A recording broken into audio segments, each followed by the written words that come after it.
What's going on, guys? This is Rob, and we are back with DC K.O. And you would think that a fight between the Red Hood and Joker in a tournament to determine who's going to fight Darkseid would be like this knockdown, drag-out fight. But that's not really what happens at all. In fact, it's really, really subtle. And honestly, I think it makes it better. I think it makes it a better fight because it's so much more calm and almost like vendetta-like than you would expect it to be. And so what this does is this initially opens up with Jason Todd, right? He just says, like, my name is Jason Todd, and I will tell you a secret, right? Something I've never told anyone, because now at the end, why not? And he says, here it is. Sometimes when people look at me, even my friends and family, especially my friends and family, I feel like they don't see me.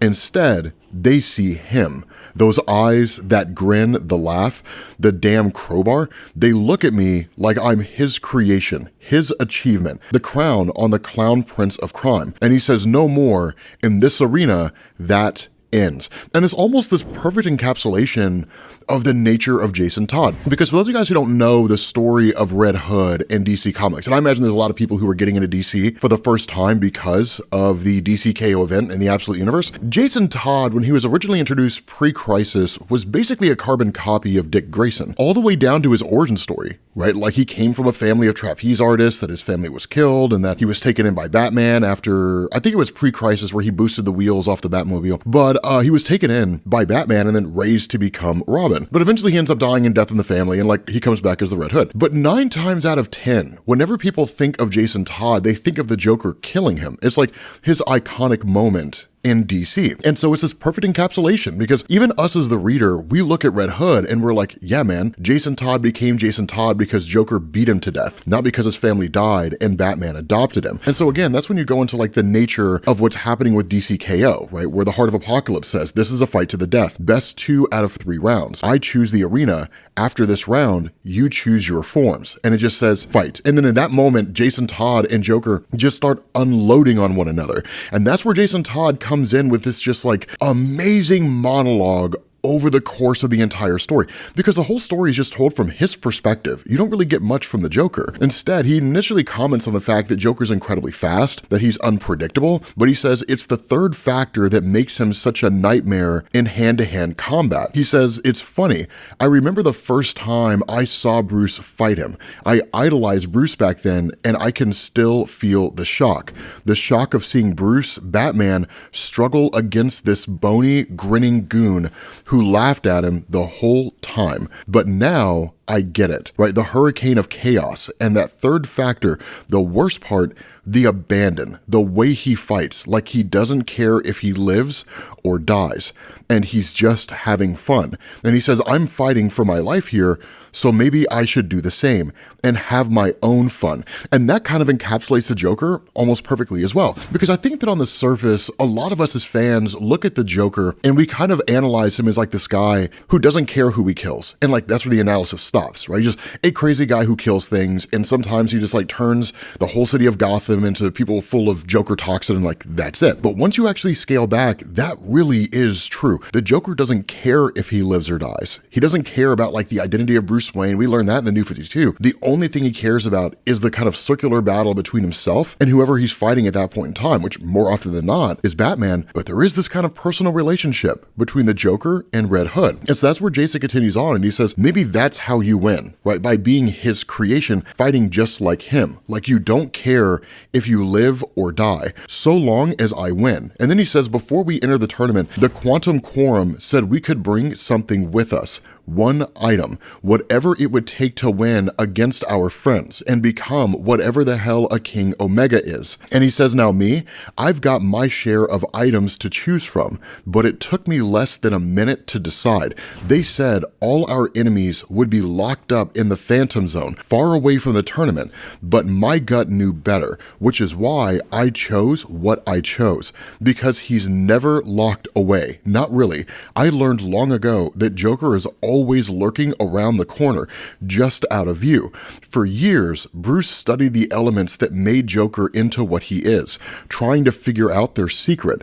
the Ace chemical compound, something that would kill the demon in Joker. Now, this is one of the cool things, right? It's one of the things that I love the most about this story is the way that it's handled, because on the surface, it's just kind of Jason Todd saying like, the Joker always comes back. But once you again start looking at stories like Under the Red Hood, and you go back and you read like the ending of Death in the Family, it's not so much a literal statement of Joker's lingering just around the corner. It's like the one thing that Jason Todd has always been afraid of. And I know it'll be a controversial statement. People are going to freak out in the comments. That's not true. Jason Todd's not afraid of Joker. But I would argue that he is. I would argue that Joker's the most terrifying thing for Jason Todd because the Joker killed him, right? And when you're faced with a person who killed you, and not only who killed you, who's also overcome your mentor almost every step of the way, it's a pretty terrifying prospect to face this guy again. But the other statement that he makes, the idea of fighting with reckless abandon, that's what always differentiated Joker from Batman, right? Batman feels like his life matters, even if the guy lives probably the crappiest life imaginable. He's like a super rich guy, and instead of, using all the money to make Gotham City better, he just dresses up as a rodent and beats up criminals in the middle of the night. It's hardly a life to aspire to, but still, it's the idea that he fights for other people. So Batman values his life. What do you do when you're facing off against someone who doesn't care if they live or die? It's almost impossible to predict what they're going to do. And so that's why Jason says, I only get one shot and I know where we are immediately. The chemical smell gives it away. Ace, where he was born. And they initially start taunting each other, right? When Joker takes off into Ace Chemical Factory and Jason Todd, is just like, come out and fight, coward, all that kind of stuff. He just says, I'm stepping into the catwalk when I hear it. The faintest laughter like a hiss. And that's one of the coolest things is because the way that Joker's depicted here, it's not like Steve Englehart's Joker, right? From the old Detective Comics back in the day. Steve Englehart's Joker is the basis behind the Laughing Fish storyline and the entirety of Joker as he's seen in Batman the Animated Series. But the way that he's done here is very reminiscent of the New 52 Scott Snyder run, where he almost seems like this ancient demonic mythological being, right? That he's human, but not really human, right? There's just something extra spiritual, dimensional about him, right? And so again, once Joker lunges at Jason Todd just opens fire on him, right? And Joker just says, I've been shot plenty of times, kid, but this one feels kind of funny. And he's like, what did you shoot me with? And that's where Jason says, Batman spent years on a cure. Luckily, he never found one because you don't deserve a cure. There's nothing human about you. Whatever you are never should have crawled out of that vat down there. So these bullets are my idea of a cure.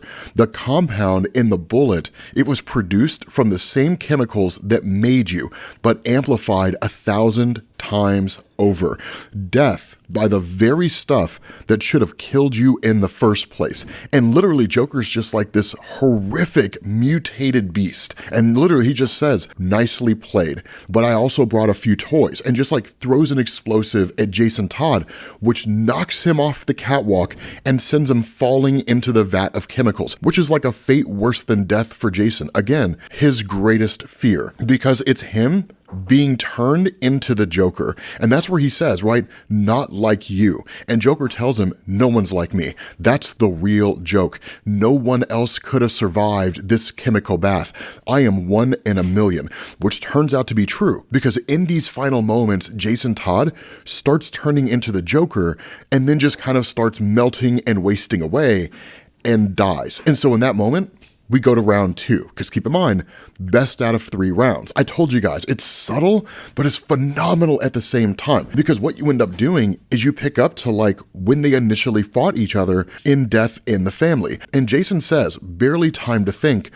what form? And he says, there's another person who defined me, and that's Batman. Some people will only ever see Robin. And he says, but not just any Robin, the Robin who died. So here and now, I'm rewriting my story. The heart could have chosen anywhere, but it chose this location. And he says, I just want to watch this rematch too. So let's do this. Now, this is an iconic moment as well, because what it is this Jason Todd taking back his own past. Because again, for all the talk about the idea that he's not defined by the Joker, he is. The Joker defined Jason in ways that irrevocably changed him into something beyond just a sidekick of Batman. His return as the Red Hood, taking on the criminal world of Gotham City in the Under the Red Hood storyline, his vendetta against individuals who commit crime, the desire to kill them if need be, all that is just a more restrained version of the Joker, a willingness to take life in the name of a moral compass that he has defined for himself. It's one of the things that differentiates Jason Todd from someone like Batman. But the idea of him being killed by the Joker in Death of the Family was that defining moment.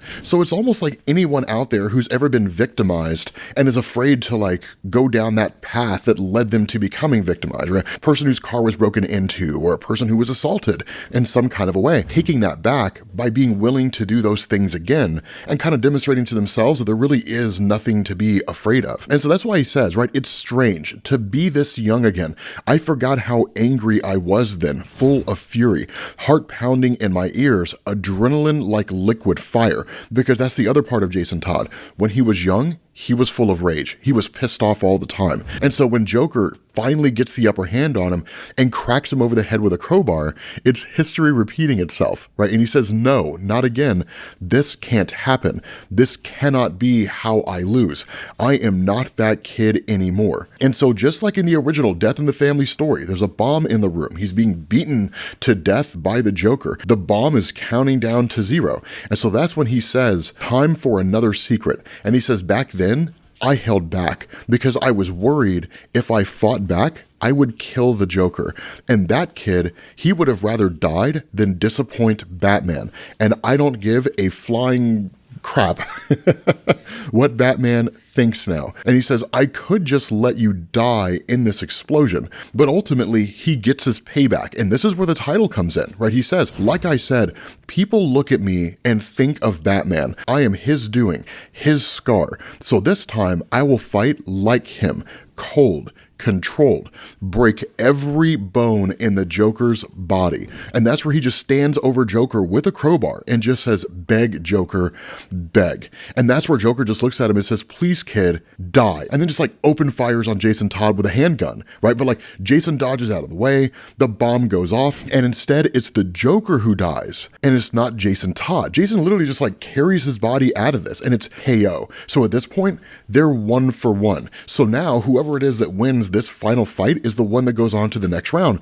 and is that much closer to gaining the power of the Heart of Apocalypse and becoming the antithesis to Darkseid. So basically equal to Darkseid in power, but trying to kill Darkseid at the same time. And so when this final round starts, Jason says 1 to 1, only one fight left. What form to pick? And he says, think. And then he says, the heart flashes moments before me. So much of my life defined by 2 figures, Batman and Joker. But then he asks, what's mine? What is my form? And that's an important thing because it also seems to be one of these first moments where Jason Todd starts asking him the question, who am I if I don't consider myself defined by Batman and the Joker? It's a very personal story because he says Red Hood, and he says, and then I remember my name. Sure, Joker was Red Hood once, but there were so many others. There were older gangs that used the name because the Red Hood has always been a Gotham phrase, slang in the bad parts of town where kids like me grew up. The Red Hood did it, not me. Blame it on the Red Hood. Red Hood was the guy who did the thing, the bad guy in the shadows. My friends and I played Red Hood as kids. Whoever was Red Hood had to chase the others down, hunt them. I even used to draw him. The Red Hood was our boogeyman, a slum legend, an icon, a story much older than Batman or Joker. And I know then what form I have to take. A me some years from now, a little older, maybe not as fast or strong, but wiser. A Red Hood with a long legend all his own. And so it's really what he imagines himself to be. But for those of you guys who are familiar with comic books, who have been reading comic books for a long time, just like I have, you're starting to realize something that's going on with this comic, right? This one-shot tie-in to the DC K.O. event, which is that DC is setting the stage for what Jason Todd is going to become after DC K.O. is over, right? This is one of the stories that happens in the world of comic books. It's called a launchpad story, right? This is a story that gets done where what DC does is they take what happens here and use it as a launchpad to set in motion a new series of stories involving this character. So this version of Jason Todd that you see here, who looks dope, this is going to be what Red Hood will be after the events of DC K.O. More confident, a little wiser, probably not nearly as violent as he used to be, which your mileage may vary on whether or not that's a good thing. But making his way through this, that's when the Joker runs up on him as the Red Hood. Now, a little bit of explanation here, right? Because I think this tidbit might kind of throw people off. In DC Comics, if you think of Joker as the Red Hood, most likely you're thinking of the Killing Joke, which is the old school Alan Moore story that was like the first real origin of Joker in DC Comics. The version you're seeing here is kind of that idea as it was reworked in the New 52, when the Joker first got a New 52 origin in DC Comics. So it's kind of blending the two themes together, but it really is more New 52 origin of Joker than it is the Killing Joke. But regardless of how you slice it, the two start going at each other. And that's what the Joker says. Nice try, kiddo, but whatever form you take, you will never be more than a footnote. And so in a lot of ways, it almost feels like the Joker represents Jason Todd's subconscious, right? If you're someone who struggled with like anxiety or depression, it's that voice in the back of your head that tells you the end times are coming or you're never going to be enough. And it's kind of amazing that Joker is represented as that within this story. And so that's why Jason says, I don't listen to him this time, right? I rarely hear him at all. Is he laughing, screaming? I don't know. He means so little all of a sudden. I'm not part of his story anymore. He is part of mine. And he's not my boogeyman. I am his. So again, Jason Todd taking his story back. And that's why he says he fights like an animal, like something caged, something guilty. And the guilty are who I chase, who I hunt. It's an executioner's hood, red for the blood of evil men. And he says just before he finally dies, I see his true face, and I don't care. And he says, victory, I guess, right? I lost a lot of blood. I feel lightheaded. Even if I die alongside him, I know I was not created by the Joker or by Batman. I made myself. I'm my own hero. I am the Red Hood. I know he has some trick up his sleeve, some way to live on, but it doesn't matter because tonight and forever, we both know who really won. And so that's when you realize the Joker effectively has a way to jumpstart his own heart. So even though he was momentarily killed by the Red Hood, Joker's heart jumpstarts. And he wins. So basically he goes on to the next round while Jason gets left behind. But you're kind of picking it up here, right? That this really is a Jason Todd redemption story. It's him redefining himself as a character. No longer a Robin who was killed and no longer a Robin who was killed by the Joker. Batman and Joker don't define him anymore. That he's his own character. I told you guys, it's a phenomenal comic book. It's subtle. It's subdued. It's not loud and it's not obnoxious. It's not crazy, right? It really is just Jason coming to terms with his own past. So with that being said, guys, we're going to bring this video to an end. Hopefully you guys enjoyed it. Thank you all for watching, and I will catch you all later. Peace.